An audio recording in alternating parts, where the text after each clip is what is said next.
Seguimos nosotros con la enseñanza de las dos casas y su historia.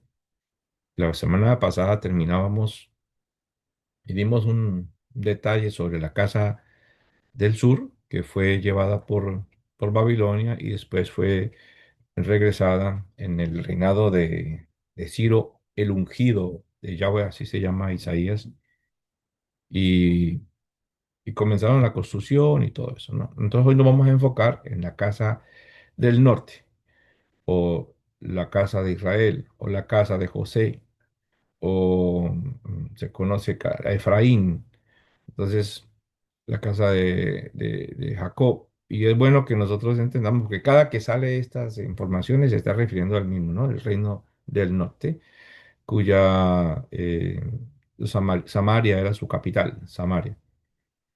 Y sabemos ya de que el reino se dividió y viene primero, ocurre el, la dispersión o el exilio de, del reino del norte, en el 722 por allí, y se van. Y los llevan, pero no los llevan a un solo lugar, como pasó con el reino del sur, que los llevaron a Babilonia. Si usted lee con cuidado, se da cuenta que ellos los colocaron por todos los lugares, donde los colocaron en diferentes ciudades y países, y ahí se quedó. Dice el texto: sembrados se colocaron allá toda la casa de Israel, que somos nosotros y que estamos regresando. Entonces, el punto de la idolatría en que tenían ellos, porque cuando usted se da cuenta del pecado de Jeroboam, cuando recordamos en Primera de Reyes capítulo 12, el 25, donde reedificó Jeroboam a Siquén, el capítulo 12, versículo 25, dice: reedificó Jeroboam a Siquén en el monte de Efraín, que de hecho no debió haberlo hecho porque había una palabra en contra del que reedificara a Siquén, pero eso es otro dato. Y habitó en ella, y saliendo de allí, reedificó a Penuel. Y dijo Jeroboam en su corazón: ahora se volverá el reino a la casa de David. Y si este pueblo subiere a ofrecer sacrificios a la casa de Yahweh en Jerusalén, porque el corazón de este pueblo se volverá a su señor Roboam, rey de Judá, y me matarán a mí. Entonces, por miedo, este varón colocó dos becerros. Y nosotros nos leímos, terminamos con la lectura de Ezequiel 36, cuando pues eso fue como que la gota que rebosó el agua. Vamos entonces a mirar vamos al libro de Isaías 50, vamos a leer varios profetas, Isaías 50, y vamos a leer varios importante información que tenemos nosotros acá. Isaías 50 dice uno, dice: así dijo Yahweh, ¿qué es de la carta de repudio de vuestra madre con la cual yo la repudié? ¿O quiénes son mis acreedores a quienes yo os he vendido? He aquí que por vuestra maldad sois vendidos, y por vuestras rebeliones fue repudiada vuestra madre. Por cuanto cuando vine no hallé a nadie, y cuando llamé nadie respondió. ¿Acaso se ha cortado mi mano para no redimir? ¿No hay en mi poder para librar? He aquí que con mi represión hago secar el mar, convierto los ríos en desierto, sus peces se pudren por falta de agua y mueren de sed. Visto de oscuridad los cielos y hago como silicio su cubierta.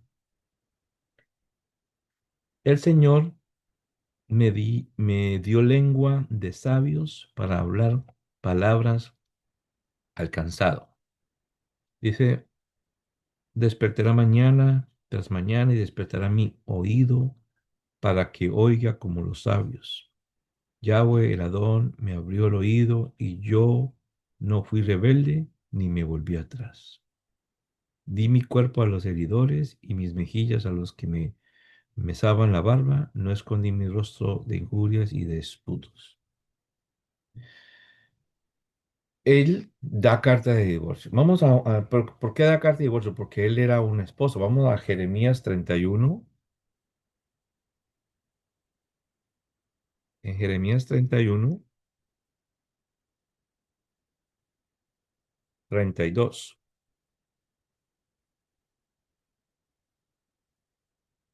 Jeremías 31, 32 dice,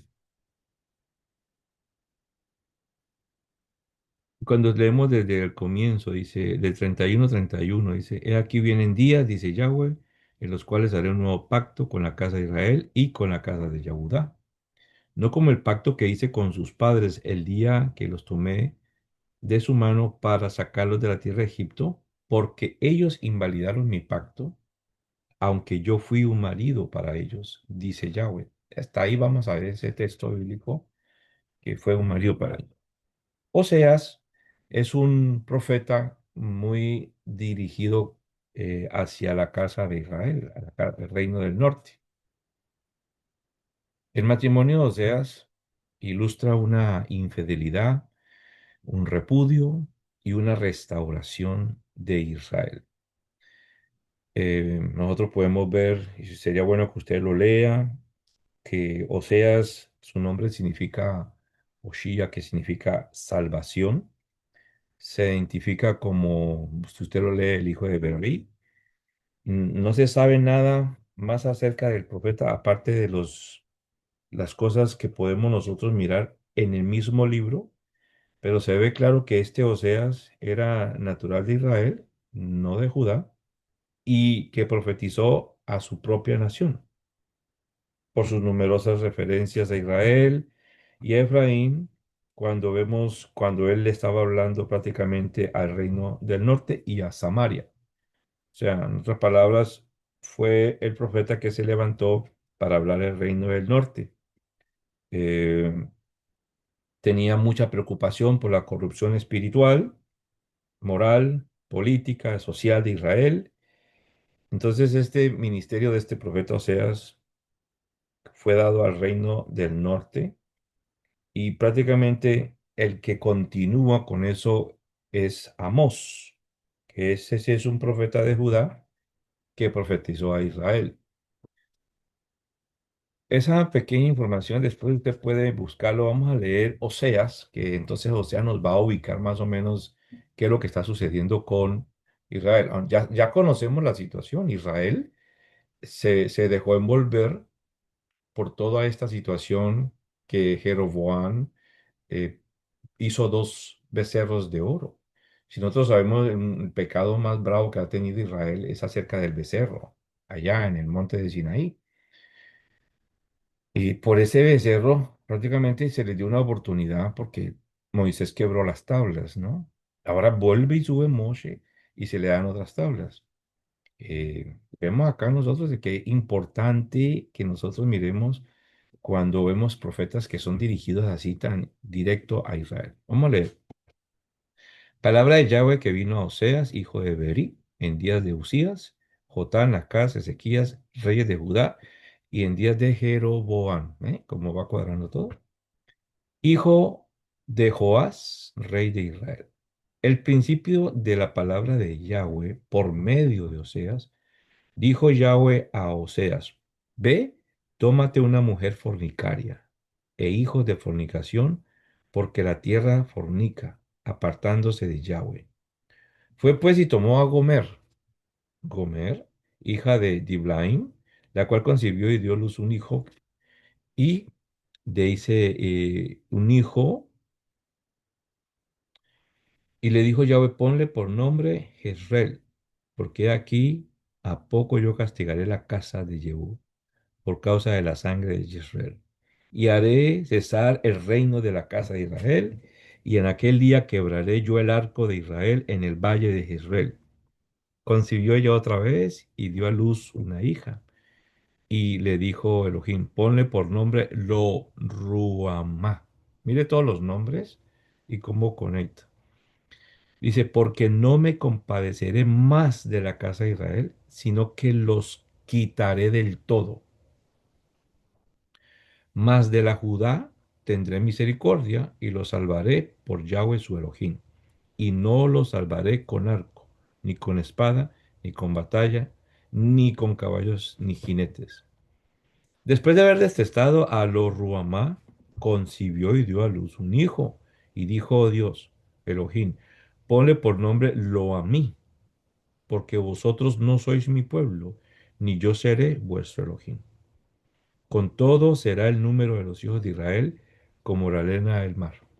Entonces me pone a pensar cómo el Padre muestra aquí toda esta manera, metáfora de utilizar a este varón para que tome una mujer prostituta, y poder él casarse con ella y tener hijos. Y por medio de esos hijos le está dando el Padre un mensaje a toda la casa de Israel. Y es muy, muy, muy interesante porque el Padre lo está mostrando de esa manera. Eh, Esos nombres tienen que ver con directamente la decisión del cumplimiento, ¿no? Ahora, nosotros podemos ver eso en el contexto de Oseas 1:9, cuando dice, eh, y dijo Elohim: "Ponle por nombre Lo a mí, porque vosotros no sois mi pueblo, ni yo seré vuestro Elohim". Muestra allí que más adelante el apóstol Pablo, cuando vamos a leer, vamos a mirar Romanos 9:25 al 26.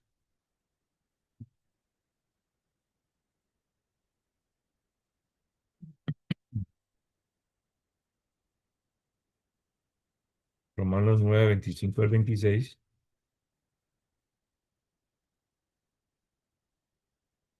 dice: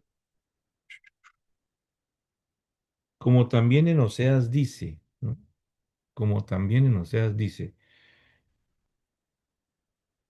Llamaré mi pueblo mío al que no era mi pueblo, y a la no amada, amada. Y en el lugar donde se les dijo: vosotros no sois mi pueblo mío, allí serán llamados hijos de Elohim viviente". Entonces vemos no solamente una manera de repudiarlos, de divorciarlos, sino también un deseo importante, donde se declara, ponle por nombre Elohim, porque vosotros son mi pueblo, ni yo seré vuestro Elohim. Pero después vemos de que el Padre, de todas maneras, él está buscando una restauración para todos aquellos que fueron literalmente infieles a nuestro Elohim. Fueron infieles a nuestro Elohim. Entonces, este libro de Oseas es uno de los claves que nosotros podemos ver en todo. Y es bueno que usted se tenga presente todos estos nombres. Jezreel, Lo Ruhamá, Lo Amí, porque tienen sus significados y están en conexión con el futuro de la casa de Israel. Pero vemos que nosotros vemos a nuestro Elohim, que es fiel. A pesar de la infidelidad de Israel, cuando usted ve el capítulo 1, entonces va a concluir diciendo que va a restaurar a la casa de Israel. Mira como dice versículos 10 y 11 de Oseas: "Con todo será el número de los hijos de Israel como la arena del mar, que no se puede medir ni contar. Y en el lugar donde les fue dicho: vosotros no sois pueblo mío, les será dicho: sois hijos del Elohim Altísimo. Y se congregarán los hijos de Yahudá y de Israel, y nombrarán un solo jefe, y subirán de la tierra, porque el día de Jezreel será grande". Mira qué interesante. Bueno, por el pecado, el Padre los divorcia, pero ahora el Padre está buscando la manera de traerlo nuevamente a él. Eh, bueno, aunque este varón, o sea, profetizó durante la decadencia moral y también política, antes de la caída ante Asiria, podemos decir que Oseas es un mensaje profundo, de igual manera, sobre ese amor inquebrantable de nuestro Elohim, o ese Jeze, que confronta el pecado para llevar al arrepentimiento, usando la figura del matrimonio para ilustrar un pacto matrimonial entre Elohim y Israel. Bueno, ellos, está claro, él era el esposo, le está dando carta de divorcio y vamos a buscar Jeremías 3, capítulo de Jeremías 3.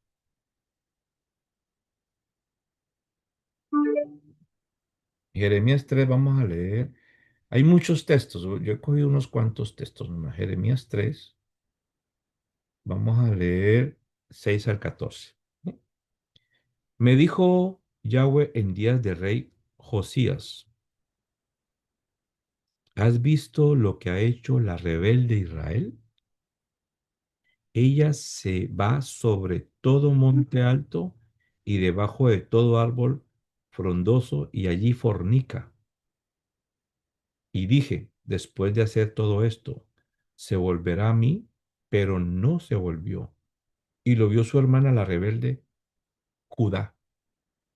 Ella vio que por haber fornicado la rebelde Israel, yo la había despedido y dado carta de repudio. Pero no tuvo temor la rebelde Judá, su hermana, sino que también fue ella y fornicó.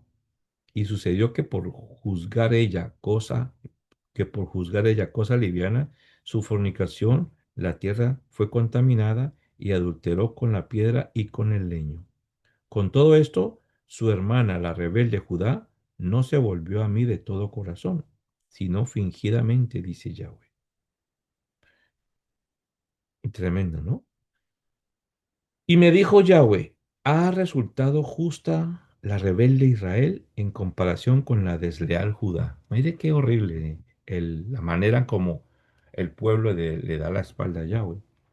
Ve y clama estas palabras hacia el norte y di, vuélvete, oh rebelde Israel, dice Yahweh, no haré caer mi ira sobre ti, porque misericordioso soy yo, dice Yahweh, no guardaré para siempre el enojo. Reconoce, pues, tu maldad, porque contra Yahweh tu Elohim has prevaricado y fornicaste con los extranjeros, con los extraños, debajo de todo árbol frondoso, y no oíste mi voz, dice Yahweh. Convertíos, hijos rebeldes, dice Yahweh, porque yo soy vuestro esposo, y os tomaré uno de cada ciudad y dos de cada familia, y os introduciré en Sion. Entonces vemos aquí que el padre le da carta de repudio, carta de divorcio solamente a Israel. Pero ahora el padre quiere traerlos nuevamente a él. Entonces, prácticamente podemos ver de que hay una situación legal acá, porque el padre ha dicho, una Torá, de que él no se puede volver a casar. Una persona cuando ha sido repudiada no puede volver a tomar a casar. Ahorita vamos a leer ese texto. Vamos a ver qué dice Malaquías 2,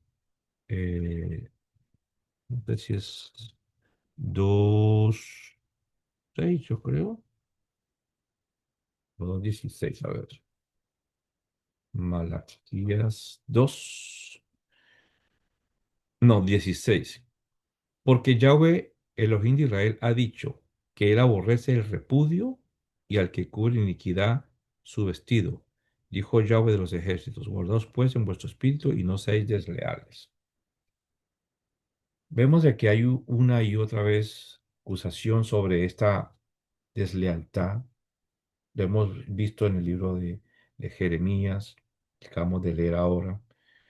Y volviéndonos al libro de Oseas, capítulo 2.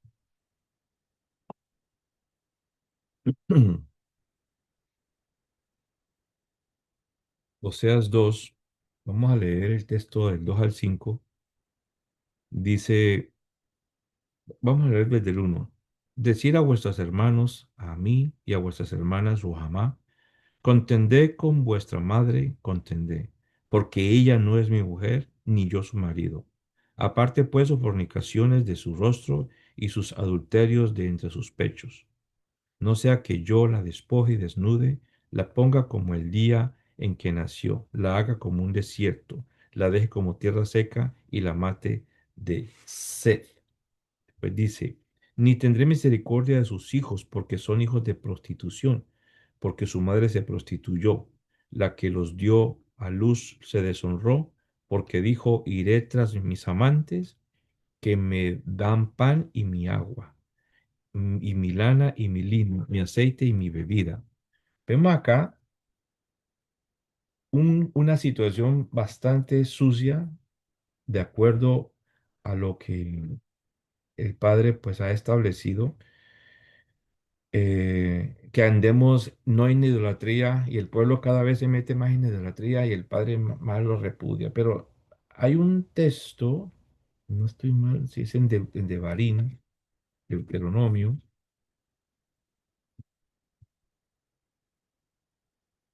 vamos a buscar es en Devarim, Deuteronomio o Levíticos. Yo creo que es no, no, Deuteronomio, yo creo que es Deuteronomio, vamos a ver si es ahí.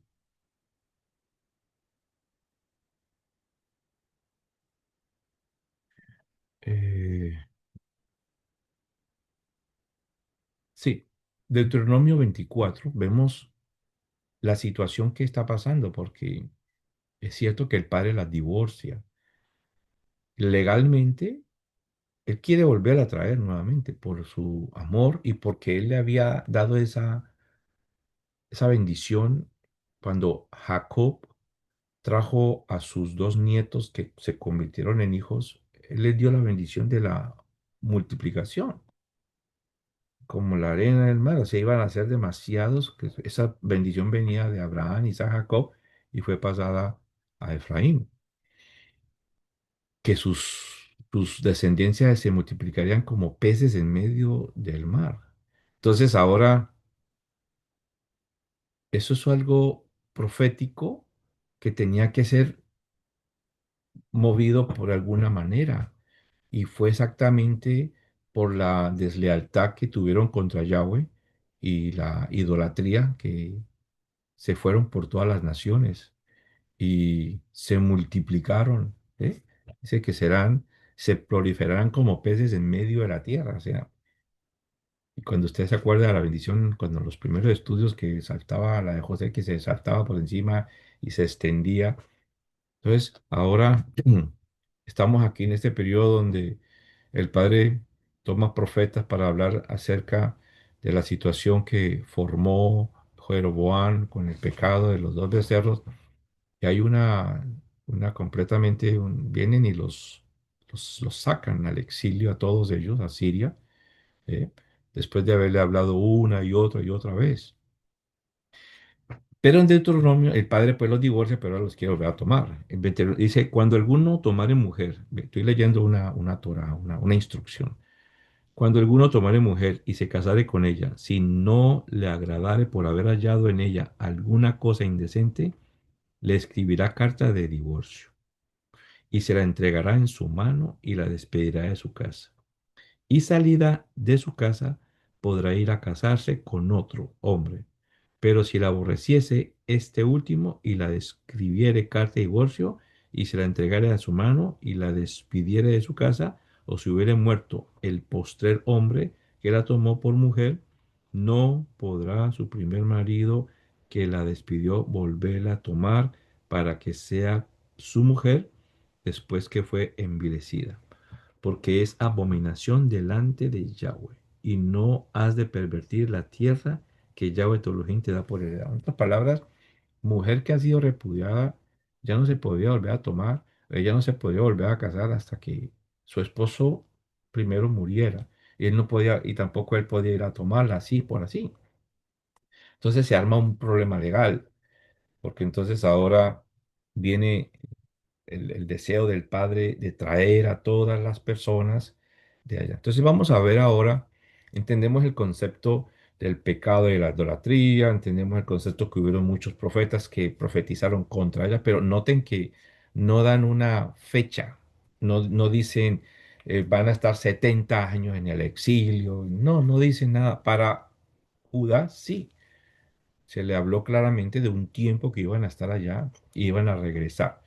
Ellas eran idólatras, sí, eran peor que su hermana Israel, sí, pero no se divorció de ellos. Ellos regresaron y ellos, unos se quedaron allá en el lugar donde estaban exiliados, bajo Ciro, y la casa de Israel no hay como una fecha, pero sí tenemos unas pautas que podemos darnos cuenta nosotros aproximadamente el tiempo en que ellos pudieron haber regresado o que estamos regresando nosotros. Si nosotros nos vamos al libro de Ezequiel, vamos a buscar el libro de Ezequiel 4, que Ezequiel también es un libro muy conectado con esta, de la casa de Israel.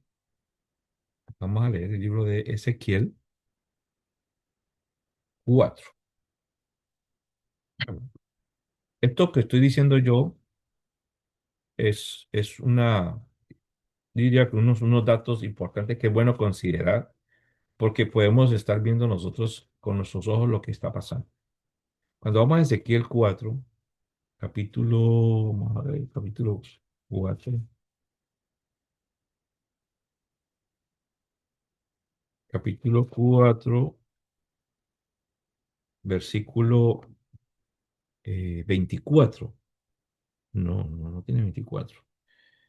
Ezequiel 4, ¿dónde está ese texto? Mm, Ya, 4, 4. Del uno al 4. Ezequiel 4, 1 al 4 dice, tú, hijo de hombre, tómate un adobe y ponlo delante de ti y diseña sobre él la ciudad de Jerusalén. Ojo, y pondrás contra ella sitio y edificarás contra ella fortaleza y sacarás contra ella baluarte y pondrás delante de ella campamento y colocarás contra ella arietes alrededor. Tómate también una plancha de hierro y ponla en lugar de muro de hierro entre ti y la ciudad, y afirmarás luego el rostro contra ella, y será en lugar de cerco, y la sitiarás en señal de la casa de Israel. Es señal a la casa de Israel. Ojo, entonces esto es como la casa de Israel. Y dice, y tú te acostarás sobre tu lado izquierdo, y pondrás sobre él la maldad de la casa de Israel. ¿Cuál maldad? La idolatría, lo que está pasando. Entonces aquí comienza a dar unas fechas, unos números que podemos nosotros eh, más o menos mirar en qué tiempo se va a terminar esto de la casa de Israel. Esto no puede ser eterno, aunque los hermanos Yahudín dicen que ellos ya regresaron, pero sabemos que no. Apenas están viniendo el exilio, el Galut, lo que se fue está apenas comenzando a regresar. Comenzaron a regresar desde aquel tiempo, sí, pero todavía no ha terminado. Y tú te acostarás sobre tu lado izquierdo y pondrás sobre él la maldad de la casa de Israel. Ojo, el número de los días que duermas sobre él llevarás sobre ti la maldad de ellos. Yo te he dado los años de su maldad por el número de los días. 390 días. 390 días, y así llevarás tu maldad de la casa de Israel. Cumplidos estos, te acostarás sobre tu lado derecho segunda vez y llevarás la maldad de la casa de Judá. 40 días. Día por año, ¿eh? Te lo he dado. Al asedio de Jerusalén afirmarás tu rostro y descubierto tu brazo, profetarás sobre ella, y aquí he puesto sobre ti ataduras, y no te volverá a tu lado otro hasta que hayas cumplido los días de tu asedio. Si usted devuelve, vemos de que cuando habla de días, está relacionado con años. Dice, yo te he dado los años de su maldad por el número de los días, 390 días. Entonces, son 390 días. Si nosotros vamos al libro de Levíticos 26, Levíticos,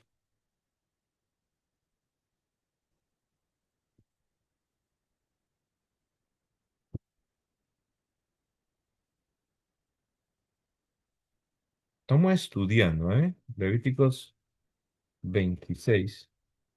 Vamos a leer Otro dato importante que habla acerca de cuando hay pecado, y eso es lo que estaba haciendo la casa de Israel, pecando y pecando. 390 días de años. Y dice acá en el capítulo 26 de Levíticos, del 18 al 21, dice, em, y quebrantaré la soberbia de vuestro orgullo y haré vuestro cielo como hierro y vuestra tierra como bronce. Vuestra fuerza se consumirá en vano porque vuestra tierra no dará el producto y los robles de la tierra no darán su fruto. Si anduvieres conmigo en oposición y no me quisieres oír, yo añadiré sobre vosotros 7 veces más las plagas según vuestros pecados.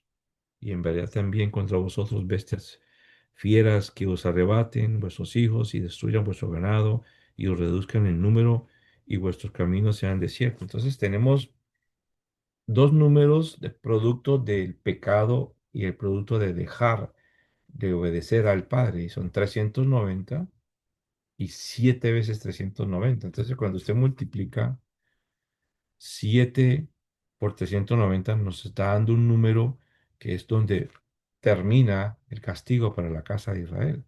Entonces, si usted multiplica 7 por 390, usted va a llegar a un número que es 7 por 390, va a llegar a un número que es 2730.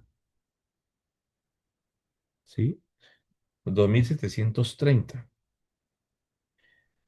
Dice, bueno, pastor, entonces en el año 2730 se va a perdonar a Israel. No, lo que pasa es que tenemos que contarlo desde el año 721-22, que fue cuando se sacaron, pero esos años de 722 o 721 más o menos, que fue en esa época donde ellos los tomaron y se los llevaron capturados para el exilio, esos eran antes del Mashiach. Entonces, cuando usted coge 2730 y le resta 722 porque esos años vienen mermando hacia digamos, lo que connoten antes de la era cristiana, después de la era cristiana. Entonces, esos 722 son negativos porque van mermando hasta llegar al cero y después empieza otra vez uno 2 hasta lo que estamos el día de hoy. Entonces tomas 2730 y le restas 722, entonces te va a dar ¿cuánto? 2008. Y más o menos nosotros vemos de que el despertar de la casa de Israel empezó en ese tiempo aproximadamente. 2008, 2009, 2010, y comenzó un auge conocemos como la casa de Israel, porque no podemos decir que el movimiento judío, porque muchos hermanos de la casa de Judá o el movimiento mesiánico judío o judío mesiánico llevan muchos años, lleva 30 años o más que se levantó ellos, pero siempre estuvieron pequeños, o sea, ahí eran personas que se convertían, no se movió tan fuerte o se proliferó en medio de la tierra cuando comenzó a venir esta cantidad de personas de la casa de Israel que fueron interesados, estuvieron recibiendo ese llamado. En la próxima semana vamos entonces a hablar sobre el llamado y irle ya dando final a este estudio. Ahora mismo están todas las naciones, el Padre desea volverlos a traer. Descubrimos, de acuerdo a Ezequiel 4:24 y a Levíticos 26, 18 al 21, que hay aproximadamente un tiempo, nos dan 2730 porque son 390 7 veces más porque no hicieron las cosas bien, nos lleva a 2730. Tenemos que a ese 2730 restarle en el año en que ellos fueron, que los sacaron del territorio de Israel y Asiria vino y se los llevó y los movió lejos. Ahí tenemos que coger esos 2730 y restarle 721, 722 nos da aproximadamente un 2008 o un 2009. Y entonces ahí vemos nosotros que coincidencialmente, o yo digo que ese es el propósito del Padre, en esa época comenzó un despertar de Efraín, comenzó un despertar de la casa de Israel y comenzamos mucho, por lo menos yo escuché esto en el 2000, aproximadamente como en 2012. Y usted se pone a ver, MS Charlo Internacional nació aproximadamente en el 2012, por ahí, 2011. Entonces, muchas personas, pero entonces vemos de que estos movimientos que nos llaman así, de raíces hebreas, de las sendas antiguas, no son muy afines con judío-mesianismo, porque ellos pues ya llevan más de 20 años. Yo estaba en una congregación judío-mesiánica que llevaba casi 30 años, pero hemos visto el despertar de la Casa de Israel, que ministerios que se han comenzado a levantar del 2008, 2010, 2012 para acá, esos ministerios han impactado y se han crecido una cosa increíble. Por ejemplo, el ministerio que yo vivía, que tenía antes, que era aquí una comunidad, ellos siempre se han mantenido un grupo y ahí están estancados allí, estudiando la Torah y volviendo al Shabbat, pero ellos se llaman judíos y nosotros nos llaman gentiles. La mayoría de este grupo de personas, usted pertenece ahí, usted usted no necesita ponerse sí, usted no necesita hacerse circuncisión, usted no necesita ni guardar el Shabbat, porque ustedes son gentiles y nosotros somos los judíos. Entonces, cuando viene el despertar, nosotros nos damos cuenta que la Torah fue tanto para el natural como para el extranjero, y nosotros también tenemos que vivir, cumplir los mandamientos como los tzitzis y hacer todo eso. Miren, nótese que ellos le dan más importancia a la kipa que al mandamiento del tzitzit. Entonces ha habido un despertar desde esa época aproximadamente y es conectando esos textos de Ezequiel que está dirigido a la casa de Israel y como seguían pecando, ¡pum!, conectado con el capítulo de Ezequiel 36 que estuvimos hablando la semana pasada. Entonces, ahora vamos a dejarlo aquí para que podamos procesar esta información. Todos los profetas, usted anote más o menos que tenga la información, anote Jeremías 3, del 6 al 14, Oseas 2, del 2 al 5, Oseas 1, cuando tuvo los hijos, y bueno, y usted se va a dar cuenta cómo el Padre está haciendo ese despertar, y aproximadamente estos son los números que uno puede sacar, que para dar un aproximado de cuándo comenzó a despertar y el llamar a la casa de Israel. La próxima semana vamos a hablar sobre cómo está despertando, porque muchas personas dicen, "Bueno, yo no sé qué, yo comencé a soñar, escuchaba un chofar, me gusta mucho la música hebrea, y había como una afinidad con las cosas de nuestros hermanos de Yahudá, y comenzó un despertar aproximadamente del 2010, 2008, 2009, como le digo, y de ahí en adelante la cantidad de personas que han llegado son súper increíblemente cantidades, a diferencia de los grupos judío-mesiánicos que siempre se mantienen en un grupo pequeño, puesto porque ellos no conocen la identidad de nosotros como casa de Israel, identidad israelita y ellos la casa de Judá. Saludos, bendiciones, shalom, shalom, compártalo y continuamos la próxima semana.